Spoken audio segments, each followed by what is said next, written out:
Katakan, tidak semuanya kesalahan itu Anda sikapi dengan prinsip ilmu.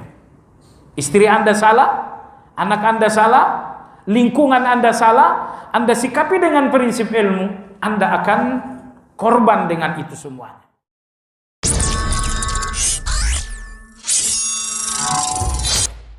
Bagaimana menghadapi ritual-ritual bidah yang dikumandangkan di masjid melalui speaker-speaker yang keras, kadang mengganggu masjid kami yang sedang beribadah seperti membaca zikir dan salawatan sebelum subuh atau setelah salat subuh, menghindari mendengar pembacaan. Di zaman seperti sekarang ini, tidak semuanya sikap Anda bentangkan dengan prinsip ilmu, dengan prinsip hitam putih. Ini ilmu sosial. Ilmu sosial dalam Islam, bahwa tidak semuanya kesalahan orang Anda sikapi dengan prinsip ilmu. Ini salah ya salah. Kalau salah ya dihukum.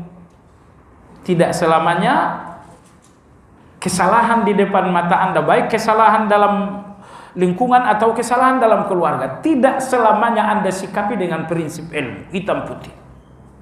Ingat, di atas ilmu itu ada satu kata yang lebih mahal dari ilmu, yaitu hikmah. Hikmah. Baik, contoh. Aisyah radhiyallahu anha dituduh selingkuh. Yang menuduh adalah orang-orang munafik, tapi ada 3 orang sahabat yang terlibat. Setelah ayat turun menjernihkan nama baik Aisyah radhiyallahu anha, 3 sahabat yang terlibat ini dihukum oleh Nabi sallallahu alaihi wasallam. Tetapi munafik-munafik yang justru memviralkan peristiwa tersebut tidak diapa-apain oleh Nabi. Perhatikan jemaah sekalian, kesalahannya sama tapi sikapnya berbeda. Ini salah dihukum, itu salah dengan kesalahan yang sama diabaikan oleh Nabi SAW. Saya ingin katakan, tidak semuanya kesalahan itu Anda sikapi dengan prinsip ilmu.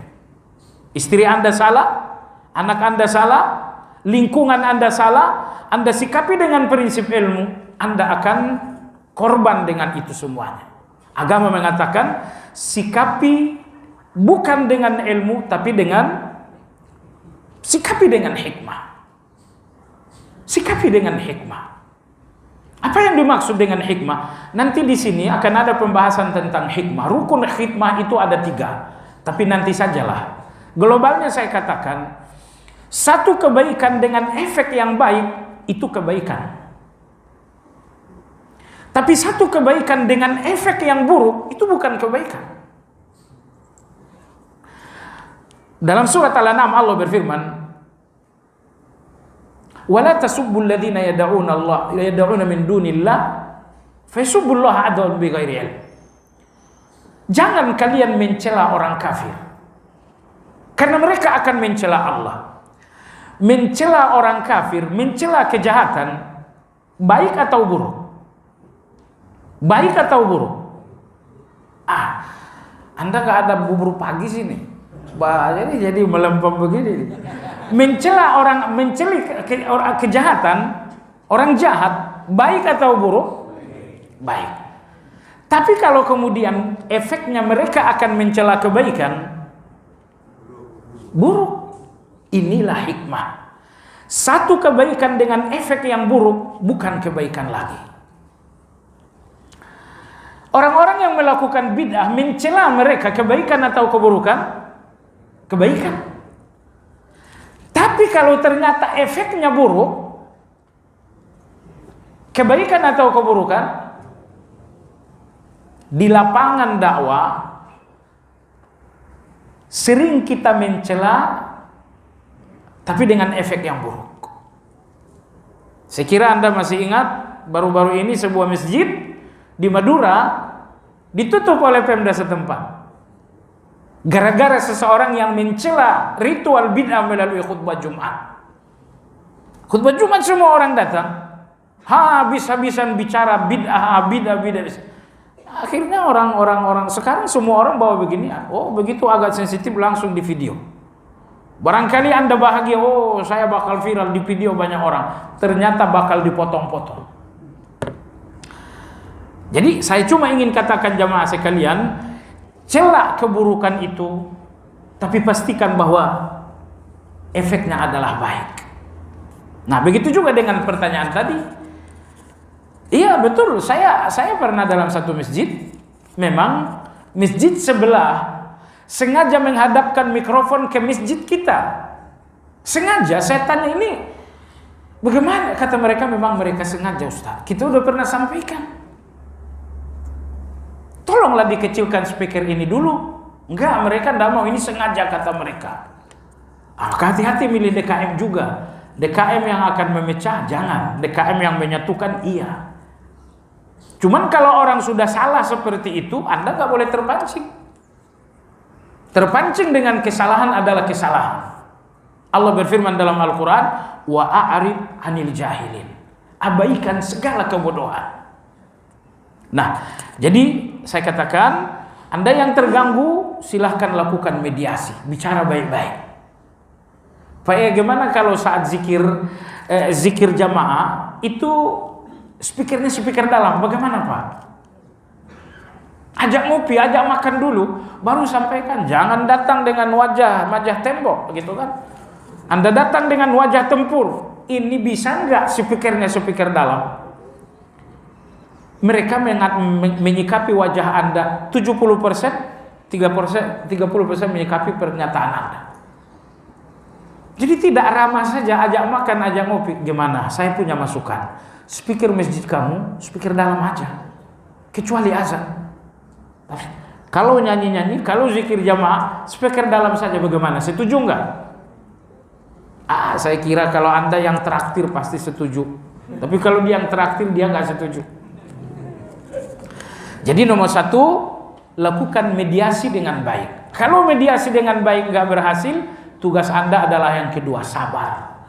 Ini zamannya sabar.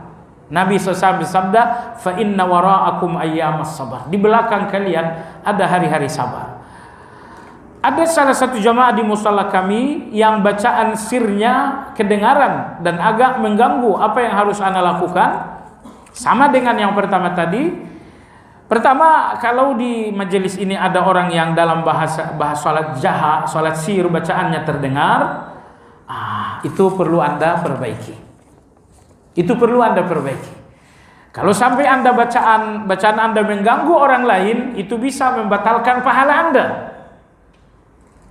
Saya nggak sempat lagi membacakan hadisnya. Pahala Anda atas satu kebaikan di masjid bisa jadi terhapus karena Anda mengganggu seseorang dengan bacaan keras. Oh, saya harus dengar suara saya. Itulah penyakit itu. Yang mesti Anda dengarkan bukan bacaannya, tapi makna dari bacaan. Allahu Akbar. Anda mau mendengarkan hurufnya, salah. Yang mesti Anda dengarkan adalah maknanya. Jadi keliru. Panitia renovasi masjid mengajukan proposal kepada Pemda melalui anggota dewan yang berbeda akidah. Bagaimana menurut ajaran Islam? Tuntutan ini dulu. Tuntutan ini tuntutan baik atau tidak? Kalau ini kebaikan, maka media yang Anda gunakan itu dihukumi sesuai dengan tujuan. Kaidah dalam agama berbunyi, lil wasaili hukmul maqasid. Hukum satu media sesuai dengan tujuan. Medianya di sini adalah non-muslim. Tujuan Anda adalah pembangunan masjid. Nah, bagaimana menghukumi media ini sesuai dengan hukum tujuan? Hukum tujuannya membangun masjid, tentu kebaikan. Memanfaatkan media non-muslim tentu saja hukumnya baik. Kecuali kalau ada syarat A, syarat B. Saya bantu kamu bikin masjid, tapi nanti jangan ditegur kalau saya bikin gereja. Oh, kalau ada syarat seperti itu ya jangan. Tapi yang terlarang bukan dia mediasi Anda bangun masjid, yang terlarang adalah syarat tadi. Syarat dia minta supaya bangunan gerejanya tidak diganggu. Allah memberi balasan kepada orang yang bertakwa, yaitu orang yang diwafatkan dalam keadaan baik oleh para malaikat, mengatakan salamun alaikum. Sambil berdoa mohon husnul khatimah. Ada baiknya belajar menjadi orang yang bertakwa, tentu akan diwafatkan dalam keadaan baik.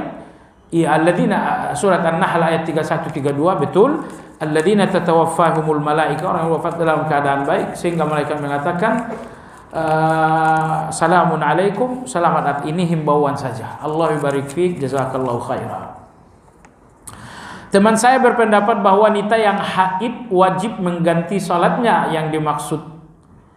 Semisal orang wanita baru mulai haid saat memasuki waktu salat zuhur, maka satu salat zuhur tersebut wajib diganti.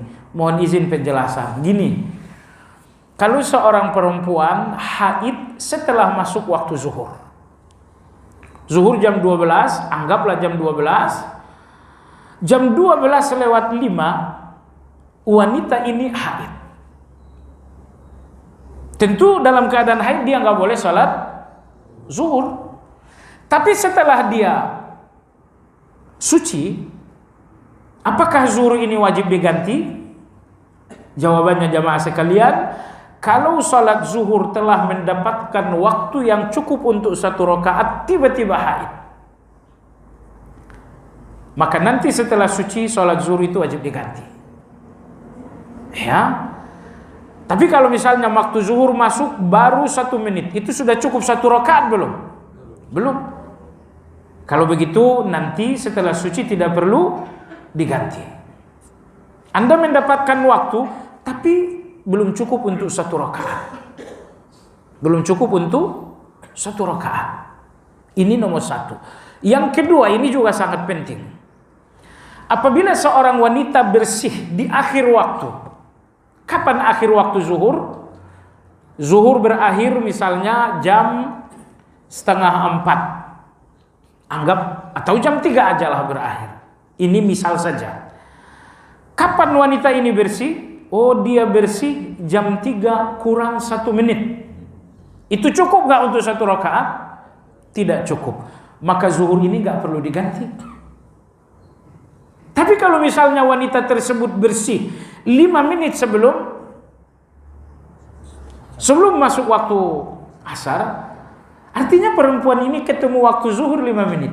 5 menit itu cukup untuk satu rakaat. Ya sudah, Anda mandi, setelah mandi sholat zuhur tadi dilakukan, diqadha. Mana dalilnya? Nabi SAW bersabda, man adraka raka'atan minas salati faqad adraka raka'ah. Siapa yang mendapatkan satu rakaat dari salat berarti dia dinamakan mendapatkan salat. Jadi betul apa yang dikatakan oleh kawan tadi. Kalau seorang wanita menstruasi setelah masuk waktu dan belum salat, ini dilihat dulu. Waktu yang masuk udah cukup satu rakaat. Kalau begitu nanti setelah suci ini wajib diganti. Kalau waktu yang masuk belum cukup untuk satu rakaat, nanti setelah suci tidak perlu diganti. Begitu juga dengan kasus yang kedua. Seorang wanita yang bersih di ujung waktu. Ujung waktu cukup untuk satu rakaat zuhur, maka nanti zuhurnya harus diganti. Tapi ujung waktu nggak cukup satu rakaat, maka tidak perlu diganti. Salat sunnah qabla zuhur hanya satu salam. Kalau untuk sunnah ba'diyahnya apakah sama satu salam atau dua salam? Qabliyah zuhur kita udah pernah sampaikan boleh 2 kali salam, boleh 1 kali salam. Mana yang lebih utama? Yang lebih utama adalah 2 kali salam. Kenapa? Karena ada 2 hadis yang spesifik. Kalau saya menggunakan 2 kali salam, itu menggunakan hadis yang global. Penjelasannya begini. Hadis global itu berbunyi, salatul laili wan nahar mathna mathna. Salat siang dan malam 2 rakaat 2 rakaat. Baik, itu global. Lalu hadis Abu Ayyub radhiyallahu anhu, beliau melihat Nabi salat 4 rakaat qabla zuhur 1 salam. Kata Nabi sallallahu, kata Abu Ayyub, ya Rasulullah engkau salat 4 rakaat? Kata Nabi, iya. Kata Abu Ayyub, tafsilu bainahun Nabi salam. Engkau memisah 4 rakaat ini dengan salam? Kata Nabi, tidak. Aku tidak memisahnya dengan salam. Jadi 4 rakaat sekaligus. Ini hadis spesifik. Karena Abu Ayyub menanyakan salat, ya Rasulullah kau qabla zuhur 4 rakaat? Iya. Dipisah dengan salam? Kata Nabi tidak, langsung.